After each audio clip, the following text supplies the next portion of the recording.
Guys, I'm excited to introduce to you this morning our guest who is one of Chelsea's own and chief meteorologist, Mr. J.P. Dice. J.P., we certainly appreciate you being with us this morning. Hey, Jeff, thanks for the invite. Absolutely. So we know that you are a resident of Chelsea. And how long have you been in Chelsea? And tell us a little bit about that. Yeah, I arrived in August of 2008. I guess I actually bought the house in September of 2008. And how I got here was, when we were kind of shopping for homes and everything, looked all around and kept kind of coming back to Chelsea. And this was an interesting time because it was right there at the kind of the financial crisis. And there's some good deals out there. Sure. And there was some great deals out this way. And I was like, this is just a wonderful place. Had some newer homes, newer construction, and it was close enough to everything. But it was also kind of out a little bit, so you felt like when you got home, you could kind of disconnect. Sure.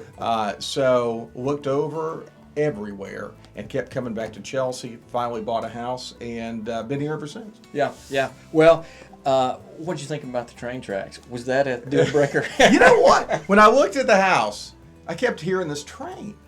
And I was like, where is this train? And it would go through several times a day. And after a while, you sort of tune it out. You just don't hear it anymore. And, weather dependent, the thing sounds a little different every time. But I got bad train luck. Yeah. My wife will tell you she never gets caught by it. No matter what, I'm going to get caught by the train 2 or 3 times a day. Yeah. That train didn't like me. Yeah. Well, I'm going to tell you something. When that happens, just look in your rearview mirror and you'll see me 2 cars behind you. So, what exactly brought you to Chelsea? Yeah, absolutely. So I had been looking for a chief meteorologist job for a while. I'd been doing mornings up in Huntsville for 11 years and enjoyed that, but I wanted to move up to that next position in my career. And so WBRC had an opening, and I worked real hard to try to sell them on the fact, hey, I'd be great for you guys, and I'm sending my resume and the videos. Back in those days, everything wasn't on YouTube. I was sending it on a physical DVD. Yeah. So I bugged them to death, and they finally called me down for an interview. And they called me back again for a second interview, and I thought, well, this is kind of good. Second interview's fine. And ended up with the job. And been there ever since. Wonderful place to work. Yeah. And in fact, my old television station was a great place to work, but I was kind of like, I'm going to be getting up at 2 or 3 o'clock in the morning for the rest of my life if I don't find something else. And I am not, despite popular belief, a morning person. I love my shift. I love staying up late. So the chief meteorologist hours tend to fit my schedule a little bit better. Well, what would you say is probably, as an average citizen, is the biggest misconception about the weather? Okay. Biggest misconception about the weather is the fact we can't predict these long-range forecasts. The most common question I'll get, and I'll get this maybe in September, we're going to have any snow this year? And you can't answer that question. Let me scratch that question off here. or things past really 7 days. Yeah. There's you're just guessing at best, and it's probably a wrong guess. So you can't do these long range forecasts. That's why we have a 7-day forecast and we don't have a 25-day forecast. Right. We spend a lot of time in our department just educating people. We go out and we do presentations, especially to younger kids. I'm doing one in Chelsea here soon. And I enjoy doing that. Wes Wyatt, who's one of my colleagues, he does that as well. So there's a lot, and weather safety too. We really preach that. Yeah. Aside from work, what does JP like to do in his off time?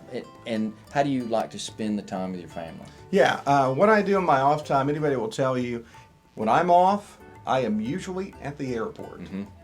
I was there yesterday. I was there Saturday. And that does incorporate some family time. Sure. Fortunately, I have a wife that enjoys flying and going on trips. And we went over the other day, this past weekend, and grabbed something to eat over in the Atlanta area. And she's game to do that sort of thing. And we go on bigger trips too. Yeah. My son, I taught him he's at least soloed. He can fly the plane by himself. So it's kind of incorporated, but you can see me at the airport. If you can't find me at the house, you must be at the airport or he's at the TV station. What you know now about your profession, what advice would you give someone that is up and coming in college and may decide this is the profession that they want to go into? Yeah, it's a lot different than when I started, and it's a lot more different than folks that started much earlier than me. And it's always changing. Weather itself, the science of it keeps getting better, the technology is getting better. That part is really, really neat. Now, what's different about it, now we have social media. You really never disconnect from the job. When I started in TV weather, you'd show up at the TV station, you'd do the weather at 5 o'clock or 6, and then do it again. I was in Florida, do it at 11 p.m., and then you're done. There's no apps to update, there's no blogs to write, there's no Facebook to update, none of that. So, pretty easy in the whole scheme of things. Now we're on a 24-hour news cycle. So, my wife can tell you, we're on vacation, we are on days off, it may be holidays, whatever. I am never disconnected. And it just goes with the territory. You can't do that. Yeah. You know, you'd like to sometimes, but really to do your job appropriately, you can't do that. So be ready when you get into a career like this to understand it's not so much a job. It's a lifestyle, and you have to have a family that is going to be compatible with a unique lifestyle. Well, we certainly appreciate you being as plugged in, especially in our community, as you are. So tell everybody, if they don't already know, how they can find you.